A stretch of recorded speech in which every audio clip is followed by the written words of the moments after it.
Hey, what's going on? Good afternoon, good people. This is Locked from the Block. Just wanted to bring another video. Wasn't expecting to do one today, but I just had to get this off of my chest because I've been thinking about talking about this, for a little while, for a few days or whatever, at least since the last video. Let me first say that, this is my journey. This is me, attacking my mental health, trying to get better, trying to be a better person. I can't give anyone advice. I'm not telling anyone how to do anything. I'm not, my problems are more important than yours. It's just, I felt it was time for me to, figure out exactly what's going on with me and, fix it and be better. So with that being said, I want to talk about my grandmother.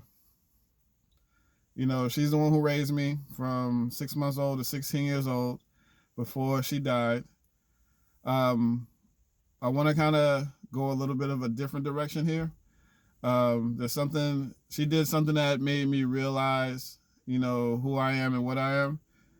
And one of the things I regret that I did to her that I kind of still regret, but I know she didn't die because of me and what I did. So firstly, if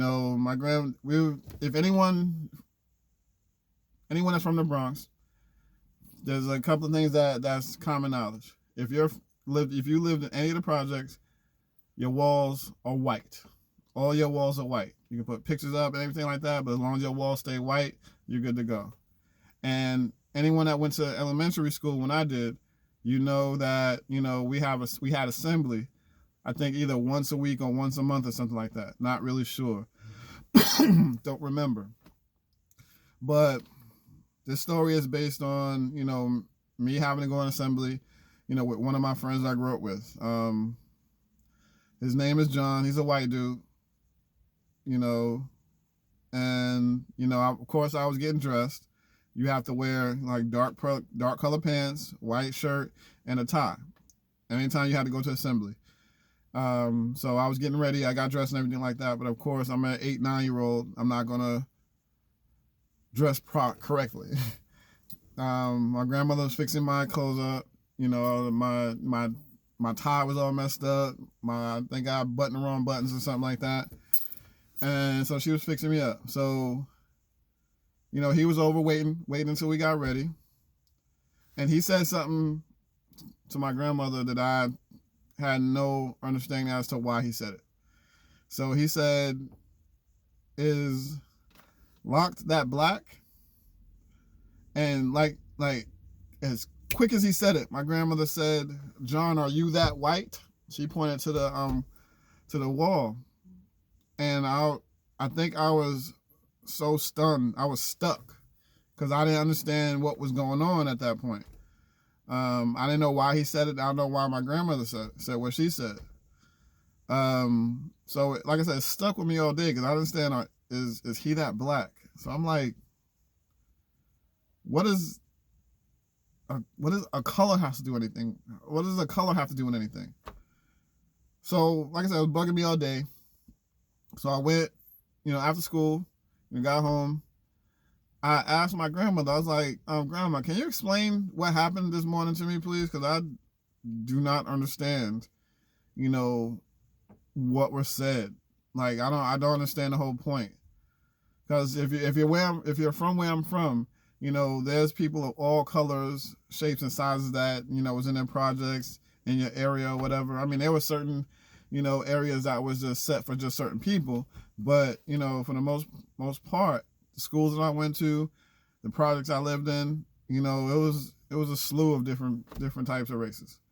So, we played with everyone. We didn't have no problem with anyone. So she explained to me, she's like, look, there's a lot that you haven't learned about history. There's a lot that you only learn on your own. You're not going to learn about a lot of this stuff in school. You're going to learn about what they want to teach you, but if there's anything extra you want to know, you got to learn it on your own. She's like, because what he said was something that was passed down through generation through his people. Now, what I said was basically passed down from my generation to generation. At least some of us who who wanted to defend ourselves against anyone who had a problem with our skin color. So what he said, earlier this morning was a problem that people have with your type of skin color. Because my grandmother was beige, you know what I'm saying? She was light skinned. I say beige, but, and I was dark brown skin, whatever you want to call it. So people are always going to connect your skin color to something negative. And obviously there's something going on in his house where, he's hearing from his mother and his stepfather, whatever the case may be, that, prompted him to say something like that. But it's up to you to defend yourself if people say stuff to you like that. And so she's like, you gotta learn. You gotta learn how to defend yourself, not necessarily with, fists, because I could easily beat him up if I wanted to. But I wanted to understand that whole conversation, because it was a lot said in just what he said, is a lot said in what she said. So I wanted to understand that. And now I'm not saying I was woke ever since I was 9 or 10 or whatever. That's not what I'm saying. I'm just saying she made me research or just, find out about my history. She made me start to find out about my history. She made sure that I understood, why he said what he said and why she said what she said. So I tell this story to say that she's the reason why I love my skin color. I love who I am. I love the type of person I am. I'm getting to know the type of person I am because of everything I'm doing now. But I'm talking about at that time, she was the reason why I just, I loved my skin color. And it made me really look forward to finding more out about myself and my people and everything like that. So, it was just one of those things. It was just one. Okay, I'm sorry. What a call.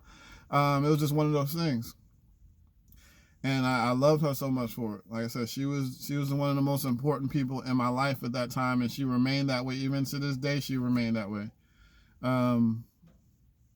So she made me always. She always made me feel special.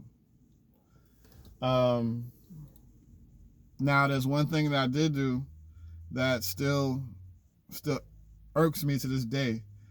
When I was getting older, obviously, when I got older, I was like 14 or something like that, maybe 15.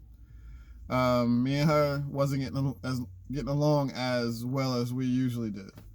I think when the older you get, the less bullshit you'll take, or the quicker you are to get upset at anything.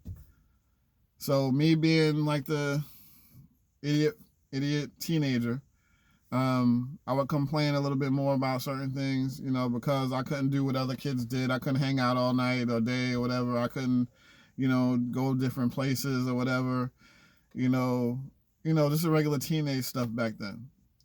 So of course she was getting at me. She was arguing with me, like anyone else would. So I was always feeling bad. I'm like, what am I doing or whatever? And then I had to talk with one of my cousins, one of my female cousins that used to come every other weekend or something like that to come visit us and stay with us. So me and her was talking one night, I was explaining to her, like, I don't know what to do. Why are we arguing so much? Why are we not getting along that much anymore? So she kind of put it in my head, like, do you don't want to be here anymore? And I was like, I don't know about all that. But when you're getting ideas put in your head, you start thinking. And I'm like, well, I wouldn't mind going to live back with my mother or whatever. It's like, even though I never lived with my mother, but I wouldn't mind going back to my mom, because I still felt, that rejection from that. And then, like I said, my cousin gave me these ideas, and then she said, why don't you write your grandmother a letter? I'm like, why can't I just talk to her? Well, a letter would probably make more sense because she can actually read it.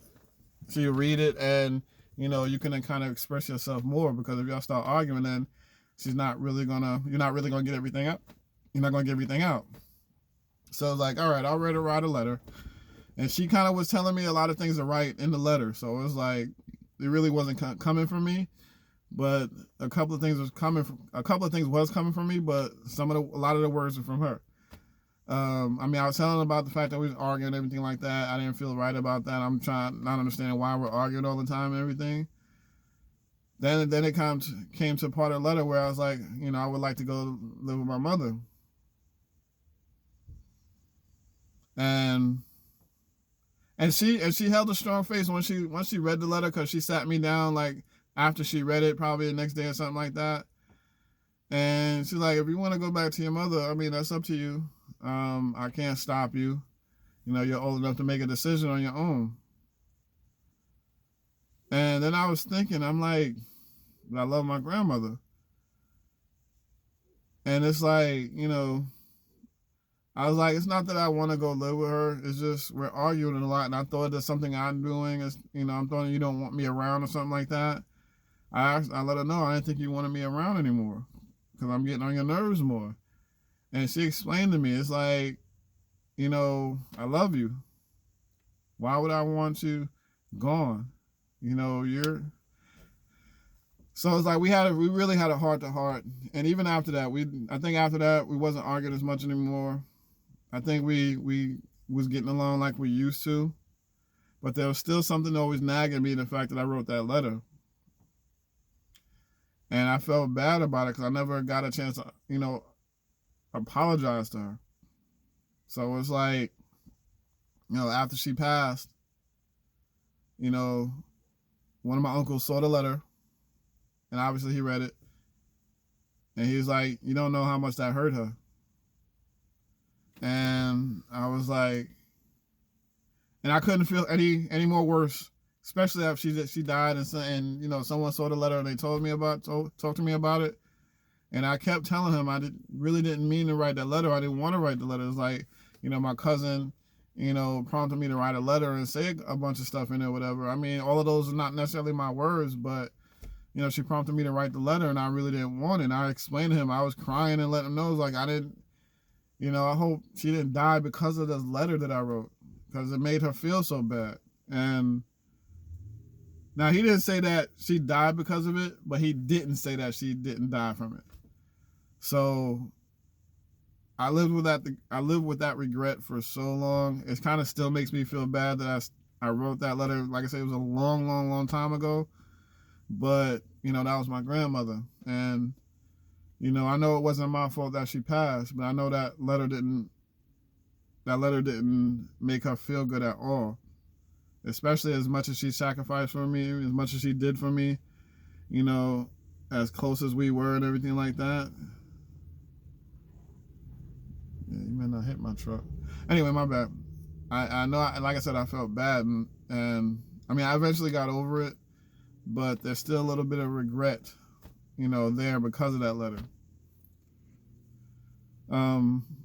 So that's part of some of the things that's going on with me. Like I said, I just wanted to let you know that,